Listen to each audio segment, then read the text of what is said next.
What has hosting the Olympics taught Paris about hosting tourists? Is French cuisine overdue a light dusting of chili powder? And can Paris's closing ceremony possibly follow the opening? I'm Andrew Muller. The Monocle Daily starts now.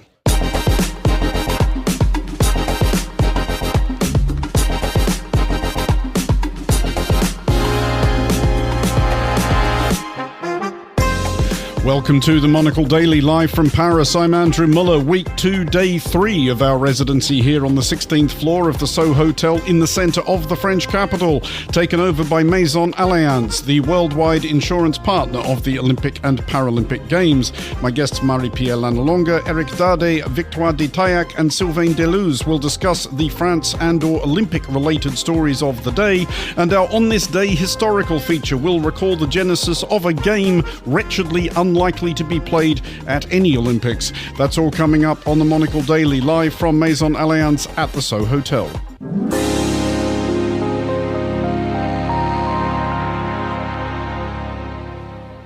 Welcome to the Monocle Daily, live from Paris. I'm Andrew Muller, and I am joined once again today by Marie-Pierre Lannelongue, Editor-in-Chief of M, Le Monde's Friday magazine, and by Éric Dardé, President and CEO of Beaumier, a boutique hotel group with luxury properties in France, Switzerland and Spain. Marie-Pierre, to you first, because you will be a somewhat familiar voice to our listeners by this point, having been on the Daily at least once. I'm sorry for that, and for your auditeur. But have you been able to see any of the games? Yes. What have you been to? The fleecing, the swimming. I was at Stade de France yesterday for the athleticism, and Novak Djokovic on Roland Garros. I was really fortunate to see all those games. You have done incredibly well. Éric, welcome to the show. Have you had any luck getting Olympic tickets? No, I haven't. I probably escaped Paris, to be fair, during the month of August. So I've been away, but for sure I've been following the games every day. We have spoken to a few people who did join the traditional August escape from Paris. Were you one of those people, because there have been stories about them in the newspapers, people who ran away from Paris when the Olympics started and then read about what a fun time everybody was having and wished they could come back? Were you one of those people? Could be. To be fair, I don't actually live in Paris. I tend to come here for business a lot, but I live in England. Okay. So I tend to travel a lot, and but I've been spending the last few days in Paris, and I have to say, it's super enjoyable. The streets are quiet, and it's a really good atmosphere. So I have to say, it's been very enjoyable. Well, we are well into the second half of Paris's Olympic fortnight, and the conventional wisdom has indeed had those two principal components. One, that the Games are going very well, indeed so well that even the French are enjoying them. Two, that Paris has rarely been more agreeably peaceful, a combination of that bigger-than-usual August exodus of Parisians and what seems like a smaller-than-usual influx of tourists, though it's hard to tell whether Paris actually is the only city on Earth that can attract fewer tourists by holding an enormous global event, or if it just seems that way because people are watching the sprint canoeing rather than queuing at museums. Does that seem right to you, Marie-Pierre, that there are obviously lots of foreign people have come to Paris, as they often do in August, but they're all at Olympic venues, so you don't notice them? Yes, I think there are more tourists, but probably different tourists.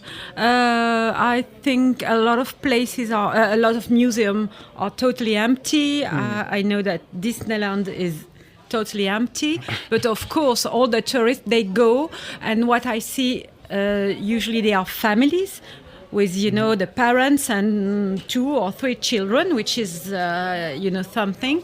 And yes, they go and go to the Olympics, but do they stay at hotel? Do they go to the restaurant? I'm not sure. It's not the same tourism as we have, as we usually have.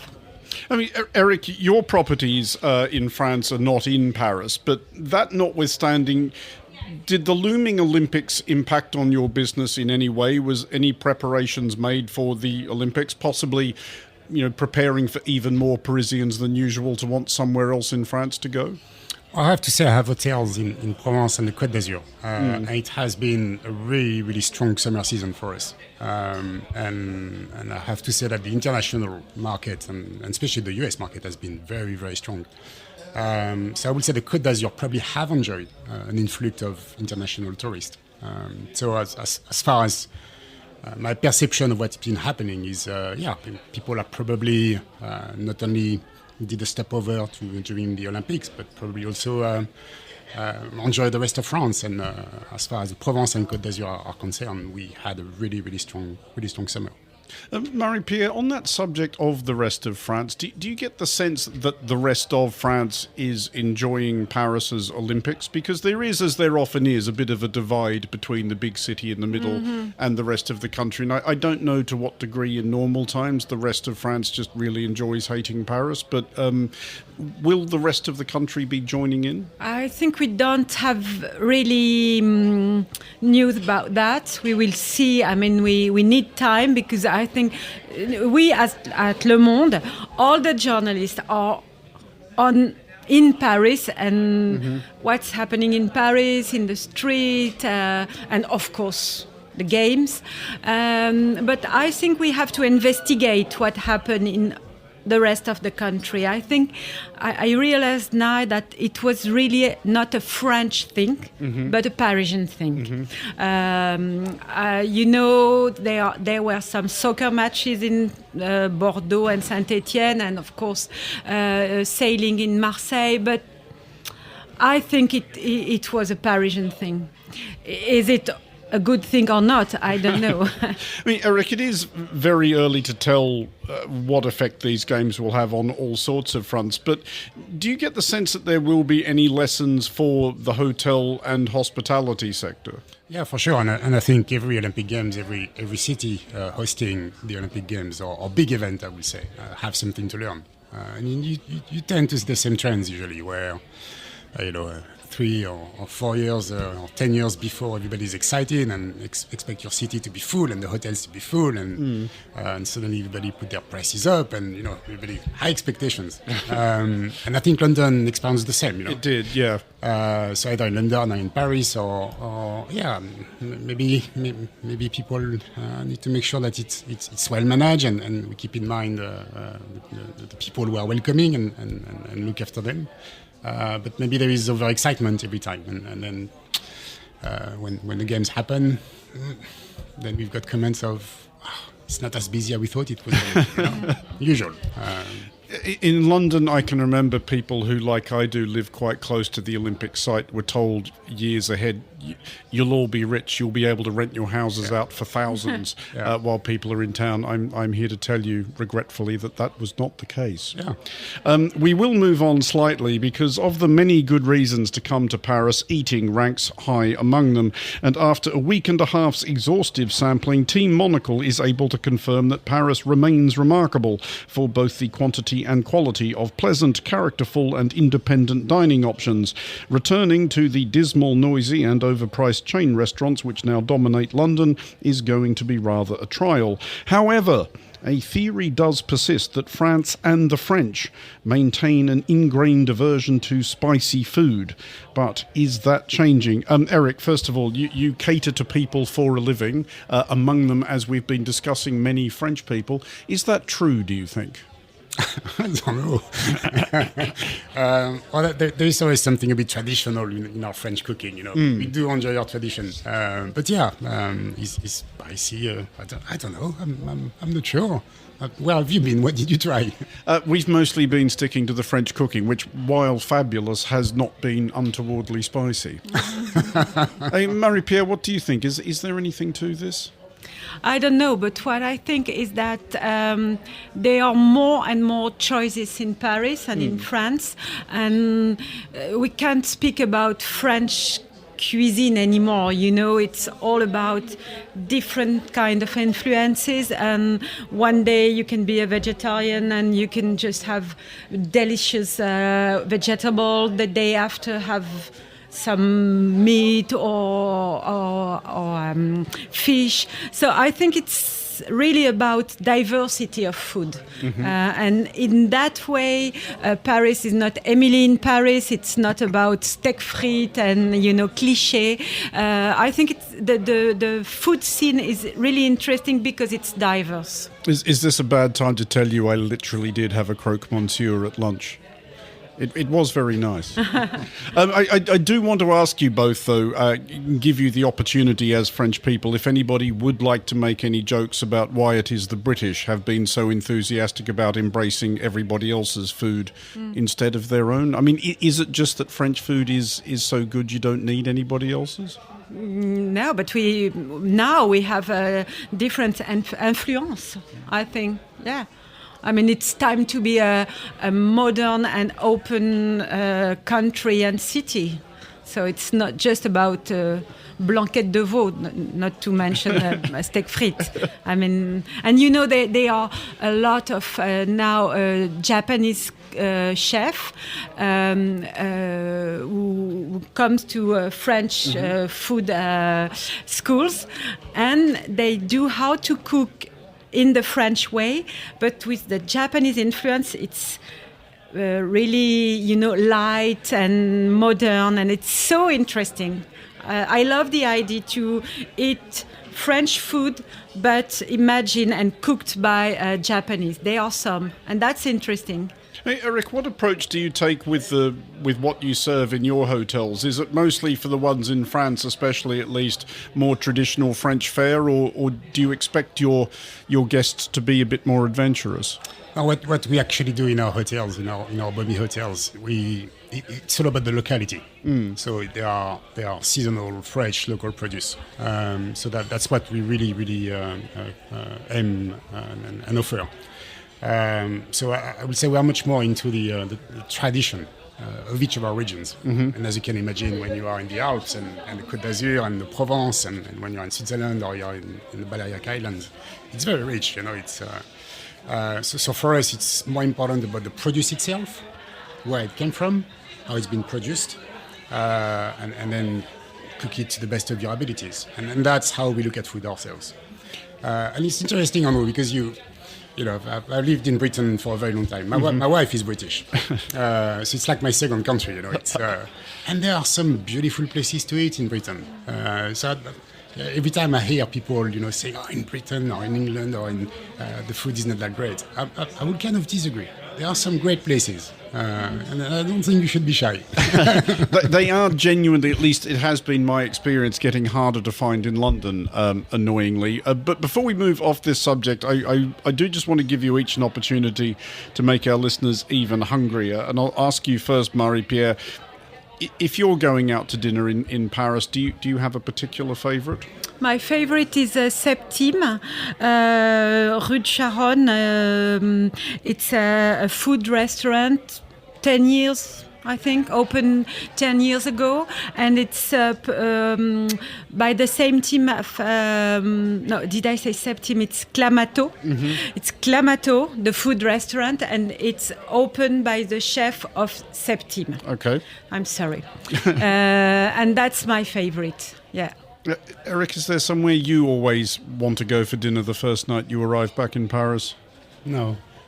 And in total frankness and honesty, the best time I have when I come to Paris is when I go and see my family. Because that's where I'm from. So, this is where I tend to go, and they look after me. And presumably they cook you something nice. Absolutely. Well, we are just now 4 days from the closing ceremony of the Paris Olympics, by which time, who knows, angry weirdos on Fox News may have stopped seething about the opening ceremony. The closing ceremony is being prepared as the opening ceremony was by Thomas Joly, who the world now knows is someone who does not do half measures. At least one French newspaper, Le Méridien, has confidently punted that Phoenix and Air will both perform, while other rumours/wishful thinking, with an eye on the handover to 2028 Olympic City Los Angeles, include Beyoncé, Tom Cruise and Taylor Swift. Marie-Pierre, you are a journalist. You presumably know everything, as we all do. No, we don't know anything about the closing ceremony. Really? As we didn't know anything. I mean, we knew something, of course, but it's okay to be secret. secrets this time. I think it's okay to have surprises. Would you like to speculate wildly? What have you heard? What rumours are doing? But the same, actually. I'm sorry. I don't have any fresh scoop tonight. But yes, why not? I mean, everything was crazy with this opening ceremony. So I suppose that we can expect, yes, further craziness. Yeah. Éric, what are you hoping for from the closing ceremony? Would you like to see a companion performance to the opening ceremony? Yeah. I did enjoy the opening ceremony, I have to say. I found it very creative, a lot of fun. Had a really good time watching. Looking forward to it. And just to follow that up, Éric, do you get a sense yet of what kind of impression of Paris and of France these games have conveyed to the world? I think it's the usual where a lot of people are going to have opinions. You're going to have extremes in those opinions, but I think the large majority would say it's been very successful. And Marie-Pierre, has that been your impression as well? Yeah, it was successful. I think we realize now that probably we missed some numéros, some dances because of the rain. The rain was, crazy.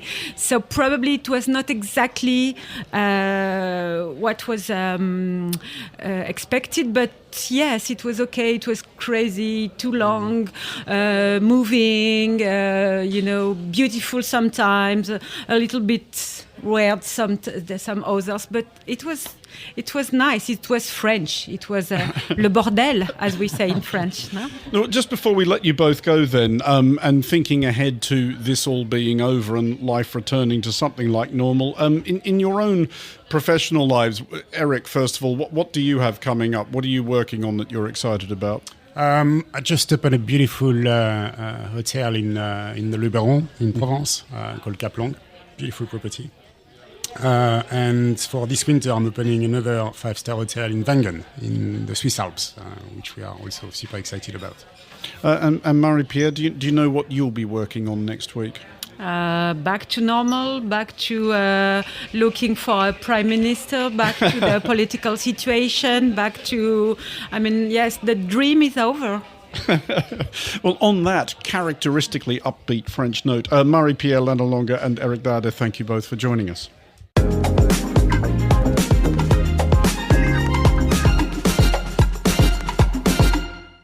You're listening to The Daily live from Paris with me, Andrew Muller, and I am joined now by Victoire Detaillac, the co-owner of Parisian perfumery brand Officine Universelle Buly, which I think I pronounced, I'll give that 7 out of 10, and Sylvain Deleuze, founder of Les Belles Heures, a young Paris-based accessory maison focusing on revamping the scarf. Welcome both to the show. Sylvain, I'll ask you first, because we've been asking everybody, have you been enjoying the Olympics as much as everybody else seems to have been? Yeah, thanks a lot, first of all, for having me. I've been enjoying the Olympics mainly on TV because, as most Parisians, I just left the city a week ago and just got back 2 days ago in a rush, trying to enjoy the most of it. But yeah, the energy is amazing, the vibe is amazing, and we are really happy to see that side of what we can provide as French. Have you been surprised by that? Were you one of those people who left thinking, I've got to get out of here, this will be awful, or was that your regular August holiday? No, it was a bit of a mixed feeling with a bit of fears, but at the same time, we know what we can provide once again. So we were like, let's see what's what, and we have been quite nicely surprised. And Victoire, how has it been for you? Have you been here for the whole thing, or did you run away once the flame was lit as well? No, it's the same. I've been running away. It's true that I think there was a bit of a stressful propaganda about how the city was going to be. Mm-hmm. But I've been back a few days, and I've been lucky to see the basketball at Concorde, and I was very happy to enjoy, and also to see the women's cycling in Montmartre, where I live, which was also great fun. And I think it's amazing to see how the Olympics are operating inside the city with all the view, and I find it very successful and very, as you say, enjoyable, because everybody looks happy, which is quite rare in Paris. It seems easy to everyone to have this great sporting event. I think it's like what Marie-Pierre was saying before. It's just that we have been stressful time, political stressful, and suddenly it's like everything is light, and French are winning gold medal, which is not so often the case. So that's amazing. That probably can't hurt. No, if it's any further encouragement, my own colleagues here have been reporting much the same thing. I had one send me a message saying he'd asked a CRS officer for directions in English and actually received directions in English with a big smile and an enjoy the rest of your day. And, very surprising. And the CRS, for listeners unacquainted with them, I think it's fair to say have not gone out of their way over the decades to cultivate a reputation for friendliness. It has been quite something. But the reason we wanted to have you both on together was it struck us that you both work in fields, fashion and perfume, which are very much associated with France. And I'll start by asking you, Sylvain, is that more of an inspiration or a burden? Because setting yourself up to sort of attempt something new in Paris, you're running up against centuries of tradition. Yeah, but as maybe the opening ceremony showed, like you get nurtured by heritage, but you kind of easily get away from it to have your own vision. So maybe that's a French thing, to be able to just take a step back from all that burden that you were mentioning, which is maybe a bit more difficult for foreigners coming to Paris doing fashion and style. As French, I think we feel like authorized to just give it away and just do our own thing. Our own vision is also deeply rooted into Mediterranean style and Italy. So it's a bit of a synthesis between French, let's say, elegance and Italian panache in terms of color and how to wear those kind of accessories that are central to a lot of looks, but not really easy to wear. So the idea behind the brand is really to revamp scarves into a new cool and a really easy way to wear those accessories that are, at the end of the day, are functional, not just decorative and like just for fashion. I kind of see our brand into the realm of style much more than fashion, because it has a timelessness to it, and we don't want to be rushed into seasonal madness, and we're like steady, one step back and long term. Because this is what you're working on, this idea of, I guess, an updated version or a modernized version of the traditional French scarf, one of which you are wearing right now, I should explain to our listeners. But just picking up on what you were saying about how if you start out in this field as a Parisian or a French person, you do have a natural advantage that you've kind of grown up with it, you're imbued with it. Do you need to be French to get away with wearing it, do you think? No, I don't think so. Funny thing is that when we launched the brand, France was a bit cold about it, and all the big customers we had, all the big collaboration we had were all abroad. There were Monocle, there were US Vogue, there were Italian hotels, and everything was abroad and not in France. France is a bit of a special market, I think Victoire would agree, because it's really institutional. You have a lot of landmark people, entities, organizations, and so as a French brand, maybe it's more tough to become visible in France, but like abroad, when you touch the right audience that has taste and that has their own judging about quality, design, craftsmanship, I think it's easier for a French brand to be visible abroad. And Victoire, how has the heritage worked with what you're doing? Because your brand has quite the heritage, doesn't it? Yes, the brand was created at the beginning of the 19th century. For me, it's a bit different because I think beauty has been such, and perfume has been such a successful, for my English, industry for at least 200 years, that the made in France is really something that is not only meaningful, but it's a proof of quality. So meaning that for us, of course, we are, rich with all the tradition, but in all the creation we have, we can work with people, we have an amazing savoir-faire.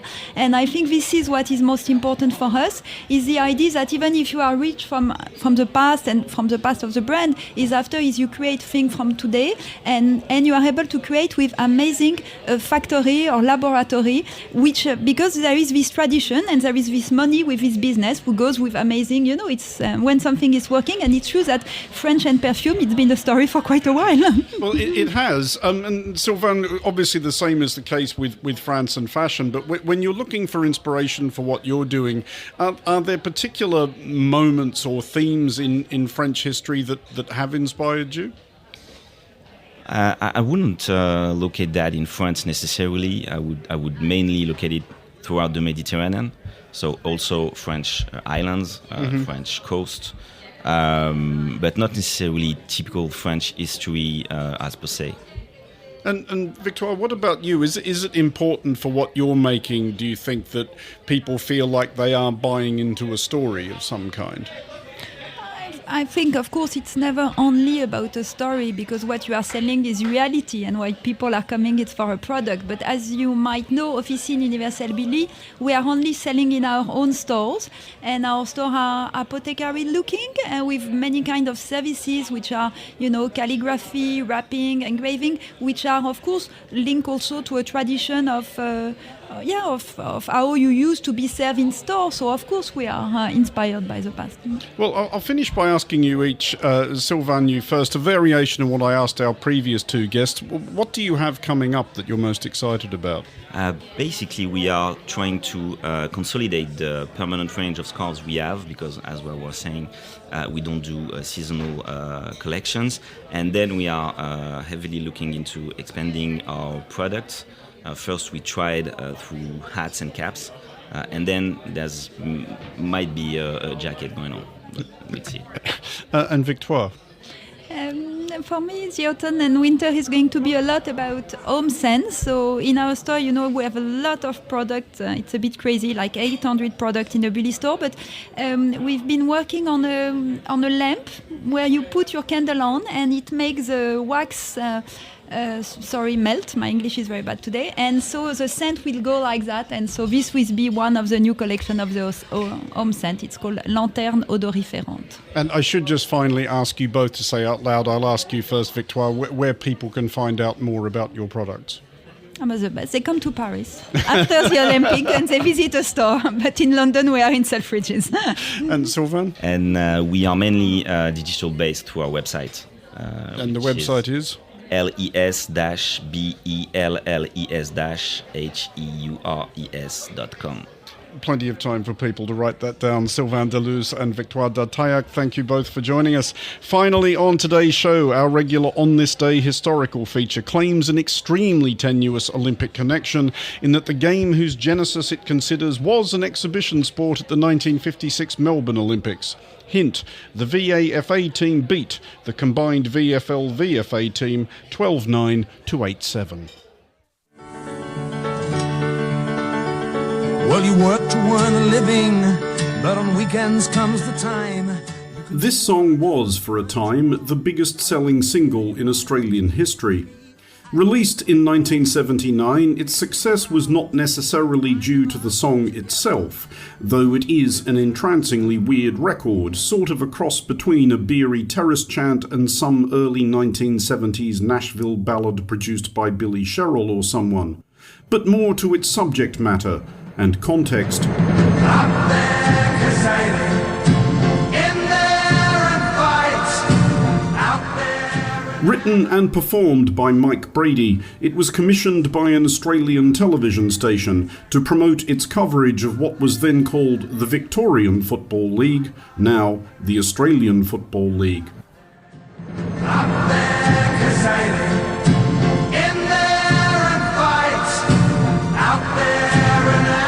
If the non-Australian listener is baffled at this point by the title, we can fix that. Up there, Cazaly, was an exhortation roared by fans and teammates at Roy Cazaly, an Australian football player who turned out mostly for South Melbourne in the 1920s. The phrase entered the colloquial lexicon to the extent that it was reportedly employed as a battle cry by Australian troops during World War II. And the game that the song celebrates, Australian football, or Australian rules football, was played for the first time on August 7th, 1858. Well, sort of. The primordial fixture convened on that date in the parklands adjacent to the Melbourne Cricket Ground on the banks of the Yarra River bore little resemblance to the game as it is played today. For a start, the match between Fancy Schools Melbourne Grammar and Scotch College went on for 3 days. It is now 4 20-minute quarters, adjusted for stoppages and injuries. Also, only 2 goals were kicked during that first attempt at Australian football. By way of contrast, last Sunday's game between Essendon and Fremantle featured 27. Roberts. Inside 50 ball here for Harry Jones, who's taken in the Cox tackle. Stringer! Oh, this is looking good. This is looking good for the Bombers. The origins of that original game of Australian football are still genially disputed. A couple of sentimental, arguably fanciful myths do the rounds. One is that Australian football developed from Gaelic football, perhaps imported by Irish convicts. The games do have some similarities, sufficient that matches under hybrid rules have been staged between Australia and Ireland, but there is no suggestion of this link in contemporary reporting of early Australian football, and at any rate the Gaelic Athletic Association was not founded until 1884, by which time an early Victorian Football Association had completed 8 seasons. Another theory holds that Australian football evolved from Marngrook, a game played since epochs immemorial by the indigenous people of Victoria. This idea has gained traction as the AFL has become the arena in which indigenous people are most represented in Australian life.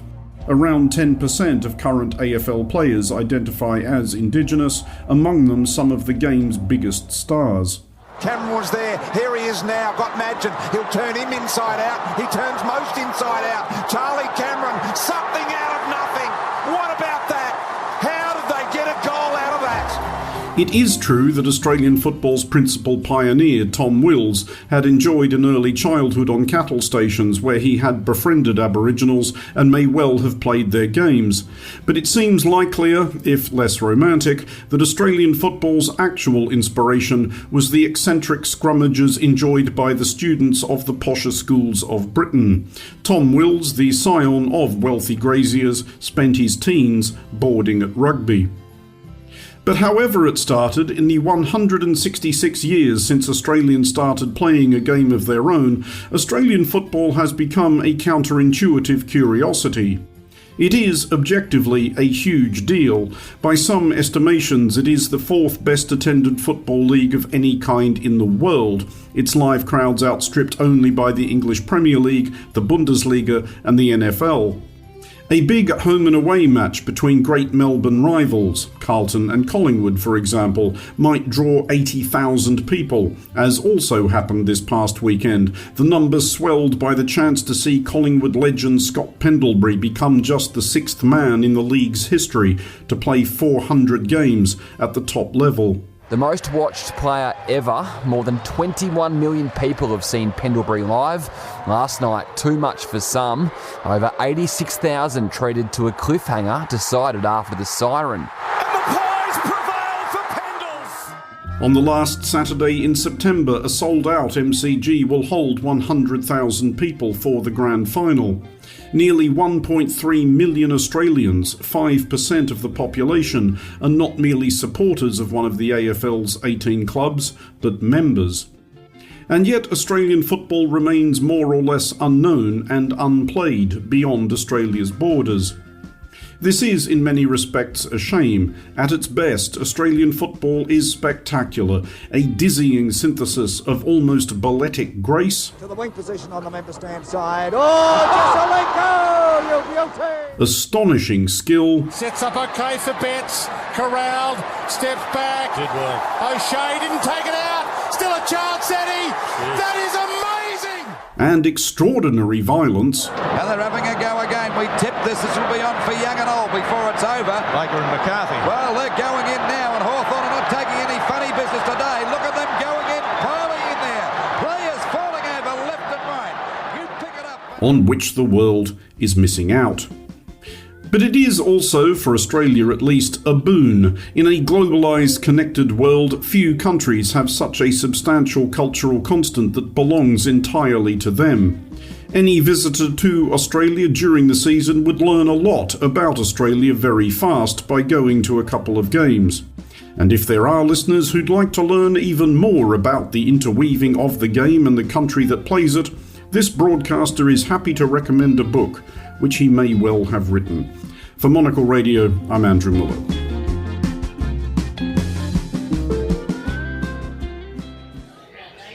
And yes, there are still a few copies available, quite a few in fact. On that crashing self-plug, that is all for this edition of the Monocle Daily. Thanks to our panellists today, Marie-Pierre Lannelongue, Éric Dardé, Victoire Detayac and Sylvain Deleuze. Today's show was produced by Laura Kramer. Our sound engineer was David Stevens, with editing assistance from Sarah Nichol in London. Special thanks to Tom Webb and Carlotta Rebello.